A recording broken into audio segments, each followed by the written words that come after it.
Welcome back to Red Glasses Talks. The topic today is men and women differences. We're looking at 8 major differences between men and women. The first one was the way we communicate. Last week we looked at the way we deal with feelings or emotions.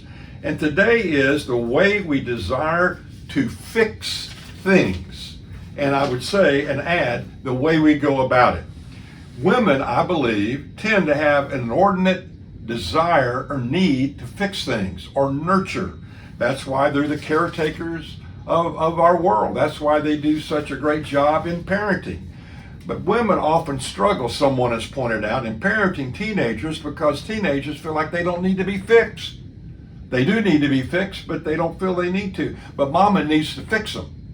Men are not great fixers, so they don't do well with little children. They do better with teenagers, though. Women tend to be more emotionally involved with the kids, where men are not. So let me just give some examples that will illustrate what I just said. Do you realize that there are hardly any father-in-law jokes? Do you know why? Now listen to this. Someone said, all an in-law problem is a parent who won't quit parenting. Mothers have a much harder time quitting parenting than fathers do. That's why there are so many mother-in-law jokes.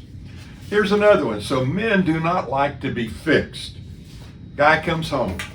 How many times have you heard this story or experienced it? And he comes home and he's had a long day. He's been fighting the alligators and all this other stuff. And she notices that it's been a rough day. How did she notice that? Well, when he comes in, he rips off the front door from the hinges. He kicks the cat over the fence. He's mumbling under his breath some things that aren't very nice. And she looks at him and says, honey, I know it's been a rough day. Do you want to talk? He says, no. So she just kind of goes on, and finally he decides he's going to risk it again. He's going to risk some detail, which she likes. She likes detail. Sweetheart, you wouldn't believe what happened today.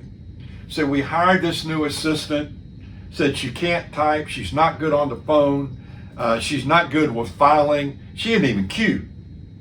And so she listens to all that, which probably most women or wives have heard that before from their husbands. And she says this, hey, why don't you fire her? Which out of a scale of 10, this would be 11 of the things you shouldn't say. So what he is perceiving is this, well, moron, anyone with a lick of sense would know what to do, how to fix it. So he says in his head, well, last time I'm going to share about what's going on in the office. So again, this is a challenge. So men and women do not like to be fixed, either one of them. Hubby comes home, but then we go to the high school kids. High school kids, they come home from school complaining. Something said to them by a friend at school that was really nasty. And so what does mama do? Hey, let's go get in the car. Let's go down there right now. We're going to clean that place up. The kid's thinking, she doesn't think I'm bright enough to deal with this. Let's talk about it here. Just listen to me and I'll take care of it. So he walks away with his head down. A woman is emoting. And I think men have a bad habit here too. We tend to confuse emotionality with rationality. So she's emoting, she's venting. I mean, she's really into this, whatever's going on right now. So she's letting it all out. He said, hold it.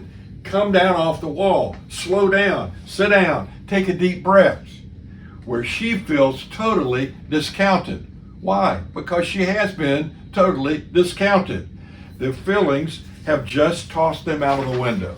She has just seen her feelings, her venting, tossed right out.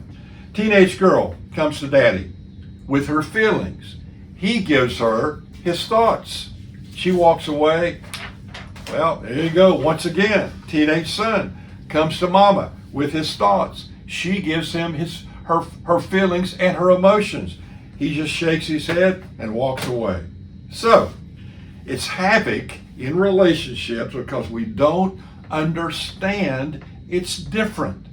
Is it wrong? Is it bad? No, it's different.